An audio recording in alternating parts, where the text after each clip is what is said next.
You know, every town, every small town, particularly in New England, has its own culture. And at that time, Yarmouth was still the village.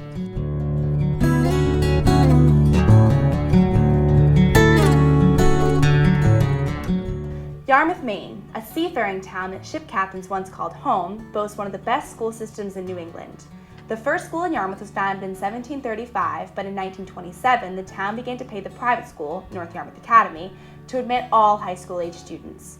In the late 1950s, Yarmouth received an influx of money due to a new power plant on Cousins Island and decided to build its own school. I think there was a great deal of pride in the community when they built and opened up the school in the fall of 1961. The building of the new high school was a huge accomplishment for the town. It contrasted greatly with the aging North Yarmouth Academy. Everything was bright and shiny, particularly in comparison to the academy, which, you know, literally reeked of age and antiquity and, you know, brick and ivy. And this, you know, the windows all sparkled, they all opened, that was good.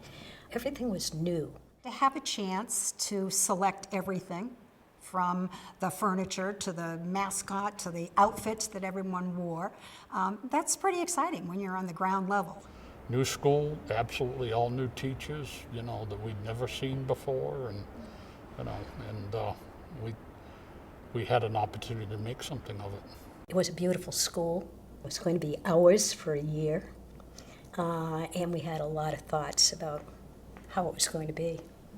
It was like starting again in kindergarten to see who was going to be top dog, I guess.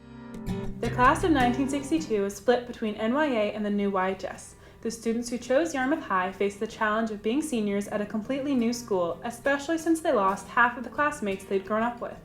It was bittersweet, and there were wonderful friends and scholars. It kind of changed the whole mix. We were a small class to begin with, you know, I think approximately 78, and it really did turn out to be half and half. And there had been a bit of a division anyway in terms of the academy, the sort of the townies and the private students was discernible.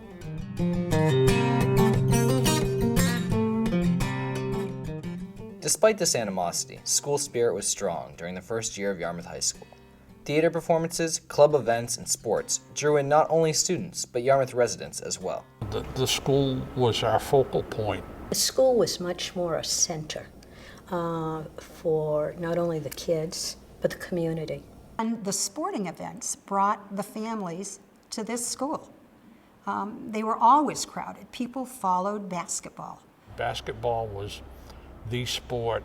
On Friday night in the wintertime, Yarmouth would be desolate. You know, all the stores were closed, nothing was open, lights were off in houses. Virtually the whole town was up here in these bleachers cheering on the Clippers. I think when the year was over, there were probably mixed emotions. I think this school gave me that continuation of family and being centered, that it transferred from every grade I was in. I was just a student. I just loved that environment. The new high school gave me a chance to start over. It gave me a chance to reset my compass and hopefully make something better of myself. You know, you live long enough that you start to think more about not only who am I, but how did I come to be? And this is where I came to be.